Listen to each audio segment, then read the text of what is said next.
What is Section 230 of Companies Act 2013?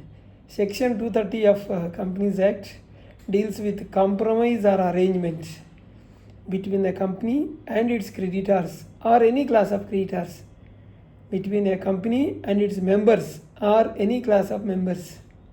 It empowers the National Company Law Tribunal or central government in case of government companies to approve a scheme after due process. It covers arrangements involving share capital reorganization, debt restructuring, mergers and demergers, along with Section 231 and 232. And takeover offers for unlisted companies, compromise with members or creditors, corporate restructuring including CDR. This is what about Section 230. What is the meaning of arrangement under Section 230? The explanation defines arrangement. Arrangement includes consolidation of shares of different classes, or division of shares into different classes, or reorganization of share capital. But judicial interpretation, it expands into mergers, demergers, corporate debt restructuring, capital reduction with a scheme, and takeover offers, and any corporate restructuring approved by Honorable NCLT. Another question, who can file an application under Section 230? Application can be made by the company itself, or any creditor, or any member, in case of winding up liquidator. So liquidator may be appointed under Companies Act or IBC 2016. So what must be disclosed to Honorable NCLT through an affidavit?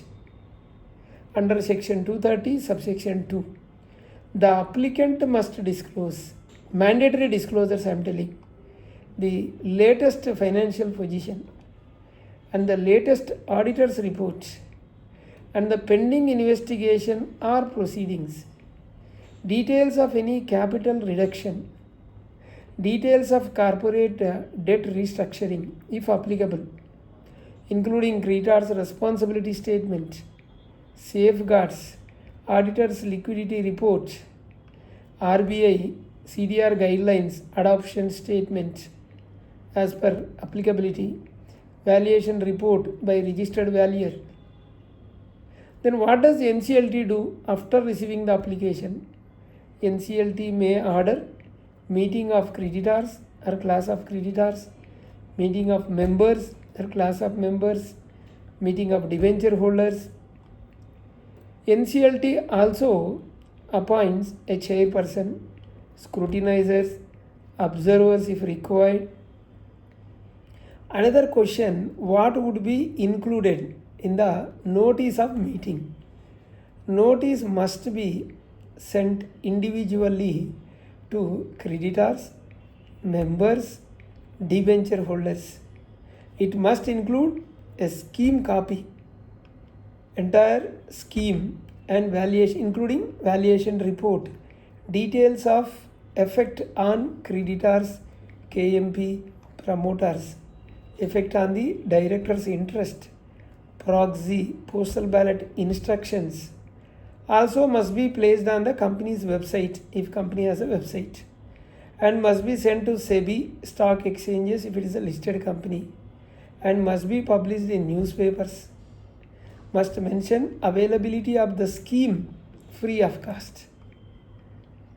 And other question, what are the voting requirements? Adoption requires majority in number representing 75% value, majority in number representing 75% in value of the creditors or members present and voting. Voting can be via in-person, proxy, postal ballot. So who are eligible to raise objections? Only shareholders having 10% or more equity, and creditors holding 5% or more of outstanding debt. Another question: which statutory authorities must receive the notice? Notice must also be sent to central government, income tax department, RBI, SEBI as applicable, register of companies mandatory, stock exchanges if it is a listed company, official liquidator, and Competition Commission of India if required, and any sectoral regulator. So they must respond within 30 days, or it is deemed no objection. When does the scheme become binding? So only when NCLT sanctions the scheme under section 230 subsection 6. Once sanctioned, it is binding on company, binding on creditors, members, debenture holders, in winding up liquidator and contributories. So what must NCLT consider when approving the scheme? Order may include options for preference shareholders, cash arrears or equity, and the protection of class of creditors, and the variation of shareholder rights under section 48 of Companies Act, and abatement of BIFR proceedings, of course, and then exit option for dissenting shareholders, then auditor certificate regarding accounting treatment. NCLT will observe this.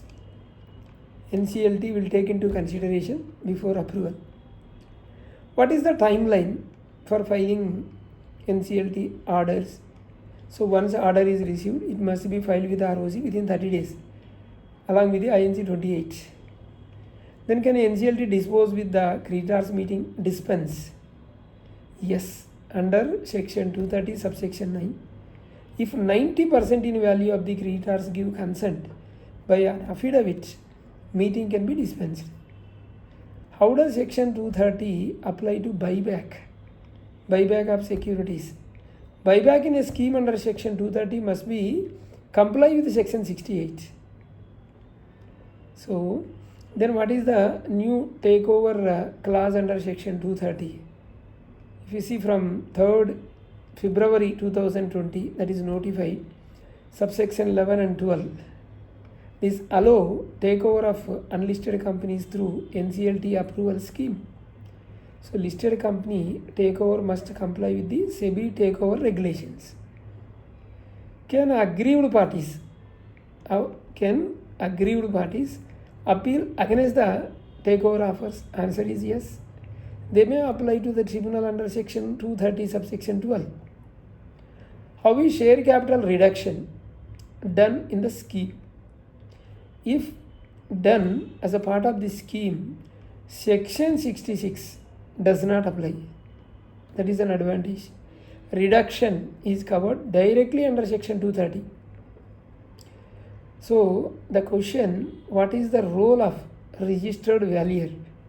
So valuation report must cover shares, tangible, intangible assets, movable, immovable properties, fairness opinion. So used to determine share swap ratio and creditor haircut and exit price. Is section 230 used during corporate insolvency, IBC? The answer is yes.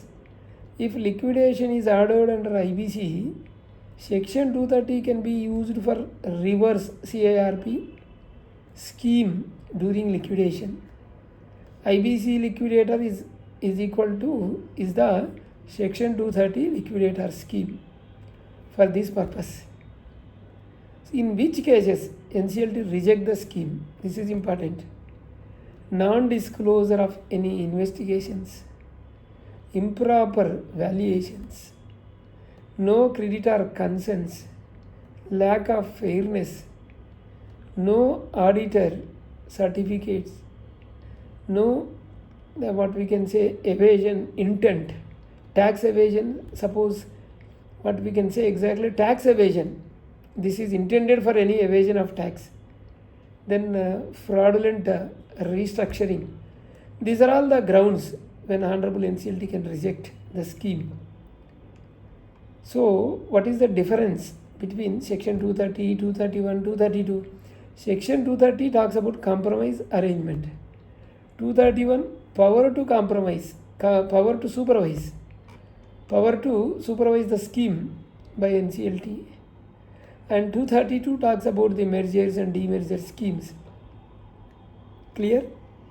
Then what are the common corporate uses of section 230? One is capital reorganization, and then debt restructuring we can do, and demerger of divisions we can do, promoter exit can be given, investor dispute resolutions, family settlement agreements. This is what covered we can do. So what are the common corporate uses? We can use this section 230. So buyback through scheme in accordance with the provisions of section 68. Section 68 has to comply. And we can also use takeover of unlisted companies, section 230, and NBFC restructuring. So these are all the advantages with section 230. So which companies do not follow NCLT procedures? Yes, government companies. They follow central government approval instead of Honorable NCLT. Can dissenting shareholders be forced to accept? Yes, once NCLT approves scheme is binding, then but NCLT mandates exit offer wherever required. So how long does section 230 scheme normally takes in NCLT? We can say 8 to 12 months, because depending on various parameters, availability of judges, and then ROC has to give report, RD report, then liquidator report. So first we have to draft a scheme, then valuation, board approval, NCLT applications, meetings, and NCLT sanction, ROC filing. So many things will involve. So we can say up to 8 to 12 months we can say. So this is what about section 230 in detail. Hope you are clear.